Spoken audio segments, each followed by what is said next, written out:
Yes, banker and customer relationship, second session, learning objectives. The student will understand the general secondary relationship and special relationship between customer and banker. Session outcomes. Meaning of bailor and bailee, trustee and beneficiary, principal and agent, special relationship banker, special relationship between customer and banker. A. B. General secondary relationship. General secondary relationship. In that, number 1, A. bailor and bailee, ನಿಕ್ಷೇಪಕ ಮತ್ತು ನಿಕ್ಷೇಪಿತ ಸಂಬಂಧ. Number 2, trustee and beneficiary, ಧರ್ಮದರ್ಶಿ ಮತ್ತು ಫಲಾನುಭವಿಯ ಸಂಬಂಧ. Number 3, principal and agent, ಯಜಮಾನ ಮತ್ತು ಕಾರ್ಯಭಾರಿ ಸಂಬಂಧ. ಎ. ಬೇಲಾರ್ ಆ್ಯಂಡ್ ಬೇಲಿ, ನಿಕ್ಷೇಪಕ ಮತ್ತು ನಿಕ್ಷೇಪಿತ ಸಂಬಂಧ. ಇಲ್ಲಿ ನೋಡಿ, ಬೇಲಾರ್ ಆ್ಯಂಡ್ ಬೇಲಿ, when a customer deposits securities and valuables for safe custody. So ಇಲ್ಲಿ ಏನು ಮಾಡ್ತಾನೆ, ಕಸ್ಟಮರ್ ಡಿಪಾಸಿಟ್ಸ್ ಸೆಕ್ಯೂರಿಟೀಸ್ ಆ್ಯಂಡ್ ವ್ಯಾಲ್ಯೂಯಬಲ್ಸ್ ಅಂದರೆ ಗೋಲ್ಡ್ ಇರ್ಬೋದು, ಡೈಮಂಡ್ ಇರ್ಬೋದು, ಜ್ಯುವೆಲರಿ ಇರಬಹುದು. Securities means here it may be share certificate, debentures et cetera. For what? For safe custody, ಅಂದರೆ banker ಅದನ್ನು ಜೋಪಾನವಾಗಿ ಕಾಯ್ಕೊಳ್ಬೇಕು. ಮತ್ತು as and when the customer asks, he has to return to the customer. In such cases, banker is called as a bailee. ಬ್ಯಾಂಕರ್ನ ಬೇಲಿ ಅಂತ ಹೇಳ್ತೀವಿ, ಕಸ್ಟಮರ್ನ ಬೇಲಾರ್ ಅಂತ ಹೇಳ್ತೀವಿ. ಅಂದರೆ ಬೇಲಾರ್ ಆ್ಯಂಡ್ ಬೇಲಿ ರಿಲೇಷನ್ಶಿಪ್ ಯಾವಾಗ ಶುರುವಾಗುತ್ತೆ? when a customer deposits securities and valuables for a safe custody. Trustee and a beneficiary, ಧರ್ಮದರ್ಶಿ ಮತ್ತು ಫಲಾನುಭವಿಯ ಸಂಬಂಧ. when a banker is entrusted with some trust work that is safeguard the property of some persons, in such cases the banker becomes trustee and customer becomes a beneficiary. So trustee and beneficiary relationship ಅಲ್ಲಿ banker trustee ಆಗಿದ್ದಾನೆ, customer becomes a beneficiary. Customer is entrusted, given some property to banker for some work. So ಆವಾಗ ನಾವೇನು ಹೇಳ್ತೀವಿ, ಆವಾಗ banker will become a trustee and a customer will become a beneficiary. Next one, principal and agent, ಯಜಮಾನ ಮತ್ತು ಕಾರ್ಯಭಾರಿ ಸಂಬಂಧ. Modern bank renders certain agency services for attraction and convenience of their customer. ಅಂದರೆ modern banking it will give some agency services to customers. For example, when a banker purchases and sells the securities on behalf of his customers, in such a case the banker is called as agent, customer is called as a principal. ಅಂದರೆ ಇಲ್ಲಿ banker will act as an agent and customer will act as a owner or the principal. So as per the customer's direction, he will purchase and sell some securities, shares in the stock exchange, for example. ಆವಾಗ the relationship existed between the banker and the customer is principal and agent. Banker agent ಆಗಿರ್ತಾನೆ, owner or the customer principal ಆಗಿರ್ತಾನೆ.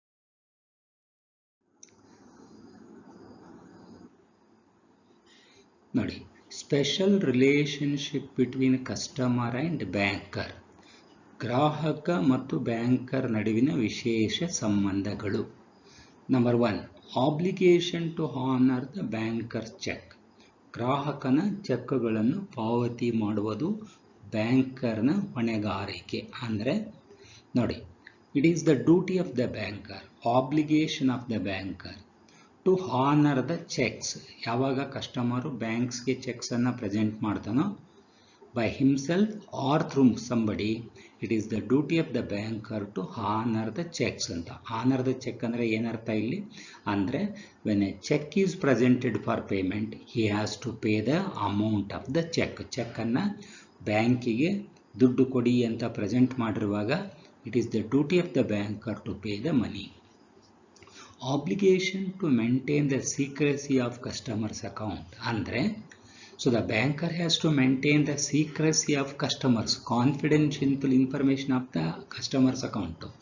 ಅದರದ್ದು details customer's account details ಇದೆಯಲ್ಲ, may be relating to the funds, ಅದನ್ನು ಬೇರೆಯವರಿಗೆ ಅಂದರೆ third ಪಾರ್ಟೀಸ್ಗೆ ಕೊಡತಕ್ಕದ್ದಲ್ಲ. So that information has to keep it as secret ಅಂತ. Third one, right of general lien, ಬ್ಯಾಂಕರ್ನ ಸಾಮಾನ್ಯ ಸ್ವಾಧೀನತಾ ಹಕ್ಕು. Next one, right of set off, ಗ್ರಾಹಕನ ಖಾತೆಗಳನ್ನು ಹೊಂದಾಣಿಸುವ ಬಗ್ಗೆ ಬ್ಯಾಂಕರ್ನ ಹಕ್ಕು. ಫಿಫ್ತ್ ಒನ್, ಗಾರ್ನಿಷಿ ಆರ್ಡರ್, ಗ್ರಾಹಕನ ಖಾತೆ ಸ್ಥಗಿತ ಆದೇಶ. Sixth one, right of appropriation, ಗ್ರಾಹಕನ ಹಣ ವಿನಿಯೋಗದ ಹಕ್ಕು. Right to charge compound interest ಅಂದರೆ ಗ್ರಾಹಕನಿಗೆ ಚಕ್ರ ಬಡ್ಡಿ ವಿಧಿಸುವ ಬಗ್ಗೆ ಬ್ಯಾಂಕರ್ನ ಹಕ್ಕು. Right to charge incidental charges, ಗ್ರಾಹಕನಿಗೆ ಪ್ರಾಸಂಗಿಕ ಶುಲ್ಕ ವಿಧಿಸುವ ಹಕ್ಕು. Law of obligation to honour the cheque, condition to honor the checks. According to section 31 of the Indian Negotiable Instruments Act 1881, the banker obligation to honor his customer's check is subject to fulfillment of certain conditions. They are ಅಂದರೆ obligation to honour the cheque ಇದೆ ಅಂದರೆ customer ಚೆಕ್ಕನ್ನು ಬ್ಯಾಂಕಿಗೆ present ಮಾಡಿರುವಾಗ ದುಡ್ಡು ಕೊಡಬೇಕು. Correct, that is right. But it is subject to fulfillment of certain conditions. ಏನು conditions ಏನು? A, availability of sufficient funds in the customer's account. Customer's ಅಕೌಂಟಲ್ಲಿ ಸಫಿಷಿಯಂಟ್ ಫಂಡ್ಸ್ ಇರಬೇಕು. What is the meaning of sufficient funds here? Sufficient funds ಅಂದರೆ ಏನು ಅಂದರೆ the amount available in the customer's account is sufficient to pay off the cheque presented for payment. ಈಗ ನೋಡಿ, X is a customer. He present check to the bank for 1 lakh rupees. ಅವನ ಅಕೌಂಟಲ್ಲಿ, customers ಅಕೌಂಟಲ್ಲಿ the balance should be definitely more than 1 lakh. ಆವಾಗ ಏನು ಮಾಡ್ಬೋದು ಅವನು? he has to pay the check. Next one, second one, applicability of funds. Third one, banker duly required to pay. Fourth one, presentation of check within reasonable time.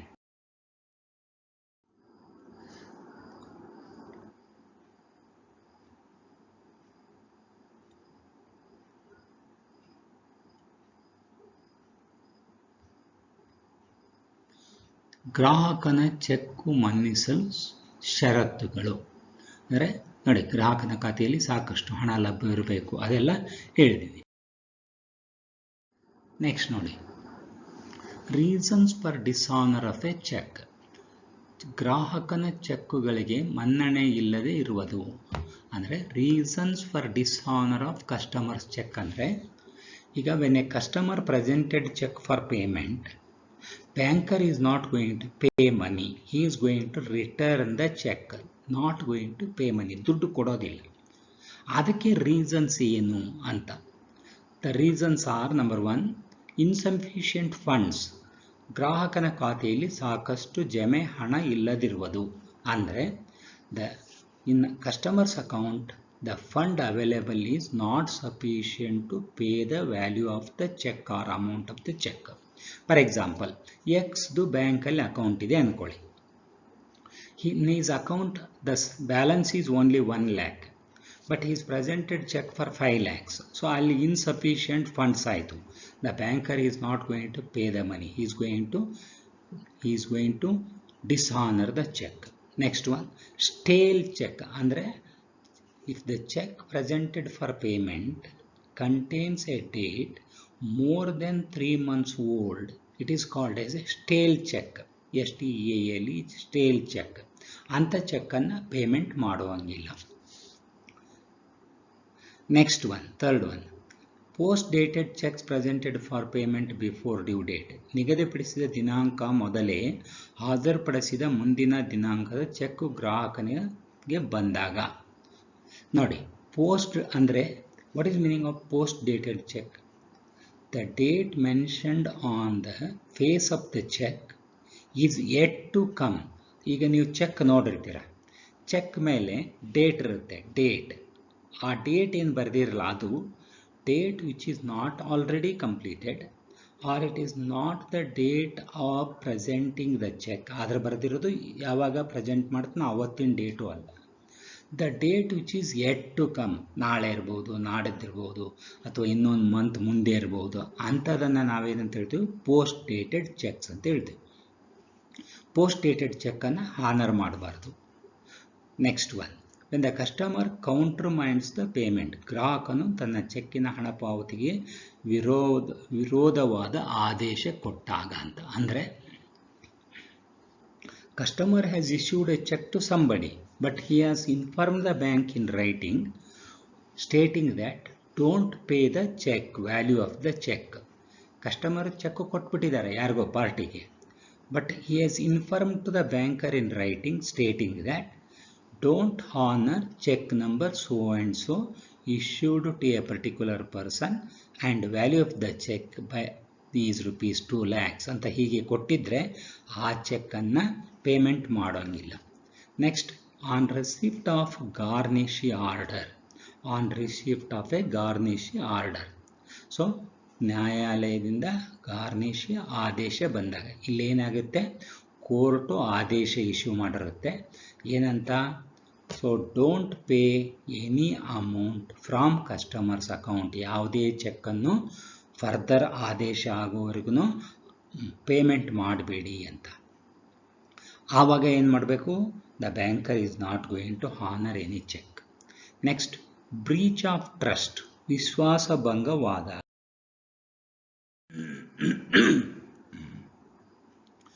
Death, insanity of the customer. ಅಂದರೆ ಗ್ರಾಹಕ ಸತ್ತೋಗಿರ್ತಾನೆ ಅಥವಾ ಮತಿಭ್ರಮಣೆ ಆದಾಗ, ಹುಚ್ಚನಾದಾಗ. Next, defective title of the party. ಹಕ್ಕಿನ ಭಾಗಿದಾರ ಹಕ್ಕು ಚ್ಯುತಿಗೊಂಡಾಗ. Next one, insolvency of a customer. ಕಸ್ಟಮರ್ನು ದಿವಾಳಿ, ಗ್ರಾಹಕ ದಿವಾಳಿ ಆಗಿರುವಾಗ. Notice of assignment. ಹಕ್ಕು ವರ್ಗಾವಣೆ ಸೂಚನೆ ಬಂದಾಗ. Next, material alteration. ಚೆಕ್ಕಿನಲ್ಲಿ ಭೌತಿಕ ಬದಲಾವಣೆ ಮಾಡಿದ್ದು ಕಂಡು ಬಂದಾಗ. ಮೆಟೀರಿಯಲ್ ಆಲ್ಟ್ರೇಷನ್, ಚೆಕ್ಕಲ್ಲಿ ಮೊದಲು ಚೆಕ್ ಬರೆದು ಬಿಟ್ಟಿರ್ತಾನೆ, ಆಮೇಲೆ ಏನು ಮಾಡ್ತಾನೆ? ಚೆಕ್ಕಲ್ಲಿ ಆಲ್ಟ್ರೇಷನ್ಸ್ ಮಾಡ್ತಾನೆ. ಆ ಆಲ್ಟ್ರೇಷನ್ಗೆ ಅಕೌಂಟ್ ಹೋಲ್ಡರು ಸೈನ್ ಮಾಡಿರೋದಿಲ್ಲ, ಅಥರೈಸ್ ಮಾಡಿರೋದಿಲ್ಲ. ಆವಾಗ ಚೆಕ್ಕನ್ನು ಪೇಮೆಂಟ್ ಮಾಡಬಾರ್ದು. Next one, where the cheque is mutilated. ಅಂದರೆ ಚೆಕ್ ಮುದುಡಿ ಹೋಗಿರುವಾಗ ಅಥವಾ ಸ್ವಲ್ಪ ಎಲ್ಲೋ ಹರಿದು ಹೋಗಿರುವಾಗ ಅಂಥ cheque. Wrongful dishonour of a cheque. ಗ್ರಾಹಕನ ಚೆಕ್ಕನ್ನು ತಪ್ಪಾಗಿ ಅಗೌರವಗೊಳಿಸುವುದು. ಅಂದರೆ banker has dishonoured the cheque. Banker ಏನು ಮಾಡಿದ್ದಾರೆ? ಚೆಕ್ಕನ್ನು ಡಿಸಾನರ್ ಮಾಡಿದ್ದಾರೆ, ದುಡ್ಡು ಕೊಟ್ಟಿಲ್ಲ. But it is not right, it is a wrongful.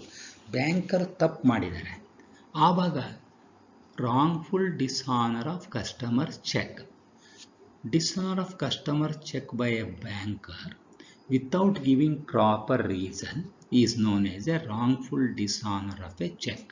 ಅಂದರೆ ಸಮಂಜಸವಾದ ಸರಿಯಾದ ಕಾರಣವನ್ನು ಕೊಡದೇನೆ ಚೆಕ್ಕನ್ನು ಪೇಮೆಂಟ್ ಮಾಡದೇ ಇದ್ದರೆ ಅದನ್ನು ನಾವು ಏನಂತ ಹೇಳ್ತೀವಿ? Wrongful Compensation payable by banker to his customer is divided into 3 classes. ಅಂದರೆ when there is a wrongful dishonor of a customer check, banker is liable to compensate the customer. Compensation ಏನು? First general damages. It is a compensation payable by the banker to his customer for breach of contract, inconvenience, and loss of reputation or goodwill on account of a wrongful dishonor of his check. ಅಂದರೆ banker ತಪ್ಪಾಗಿ dishonour ಮಾಡಿಬಿಟ್ಟಿದ್ದಾನೆ, banker is not right, ಆದ್ರಿಂದ ಅವನೇನು ಮಾಡಬೇಕು, so it leads to breach of contract ಇದೆ, inconvenience ಆಗಿದೆ, and lost of reputation or goodwill ಆಗಿದೆ. ಆವಾಗ ಅವನೇನು ಮಾಡಬೇಕು, he has to pay the general damage. Special damages. It is a compensation paid by the banker to his customer for financial loss. ಅಂದರೆ wrongful dishonour ಮಾಡಿದ್ರಿಂದ ಏನಾದರೂ financial loss ಆಗಿದ್ದರೆ ಆ ಲಾಸನ್ನು ಕಸ್ಟಮರ್ಗೆ ಕಟ್ಟಿ ಕೊಡಬೇಕು. ಅದನ್ನು ನಾವೇನು ಹೇಳ್ತೀವಿ, special damages. Damages for defamatory statements. For dishonoring of customer's check, the banker has to give the reasons. If the reasons are wrong and defamatory, and if such statements are humiliating to the customer can claim a compensation from the banker without providing actual damages to his reputation. ನೋಡಿ ಇಲ್ಲಿ, ಅಂದರೆ dishonour made is a wrongful first of all. ಆಮೇಲೆ banker has to give reason ಕೊಟ್ಟಿಲ್ಲ, or the reasons given are wrong, defamatory, and if such statements are humiliating to the customer can claim a compensation from the banker without providing actual damages to his reputation. ಅಂದರೆ ಈಗ ನೋಡಿ, for example, customer ಅಕೌಂಟಲ್ಲಿ ದುಡ್ಡಿದೆ, sufficient funds is there, cheque is dishonoured. ಇದು ಏನಂತ ಹೇಳ್ತೀವಿ ನಾವು, cheque in all other respect is correct, ಎಲ್ಲ ರೆಸ್ಪೆಕ್ಟಲ್ಲೂ ಡೇಟು, ಸಿಗ್ನೇಚರು, ಪ್ರತಿಯೊಂದೂ ಕರೆಕ್ಟ್ ಆಗಿದೆ. But it is dishonoured by the banker stating that sufficient funds is not there ಅಂತ. But ಆ ದಿವಸಕ್ಕೆ, ಚೆಕ್ ಪ್ರೆಸೆಂಟ್ ಮಾಡಿದ ದಿವಸಕ್ಕೆ ಬ್ಯಾಂಕಲ್ಲಿ ಸಫಿಷಿಯಂಟ್ ಫಂಡ್ ಈಸ್ ದೇರ್, ಆವಾಗ it is called as wrongful dishonour of a cheque ಅಂತ. ಆವಾಗ the banker has to compensate the customer for what? For defamatory, humiliating and loss of goodwill of the customer. MCQs. Who is bailey? Customer, banker, manager, none of the above. Banker. Number 2, when a banker is entrusted with some trust work, that is to safeguard the property of some person, in such cases, banker becomes A. beneficiary, B. bailey, C. trustee, or D. none of the above. Answer is trustee. Next, third MCQ. Indian Negotiable Instrument Act passed in. So A. 1981, B. 1991, C. 1881, D. 1891. So right answer is C. Question number 4. One of the reason for dishonor for customer check is, 4 answers given are, I'll repeat, one of the reason for dishonor of customer's check is, ಅಂದರೆ customer ಚೆಕ್ಕನ್ನು pay ಮಾಡದೇ ಇರೋದಕ್ಕೆ reason ಏನು ಅಂತ 4 reason ಕೊಟ್ಟಿದ್ದಾರೆ. A sufficient funds, B insufficient funds, C both of above, C A and B, D none of the above. The answer is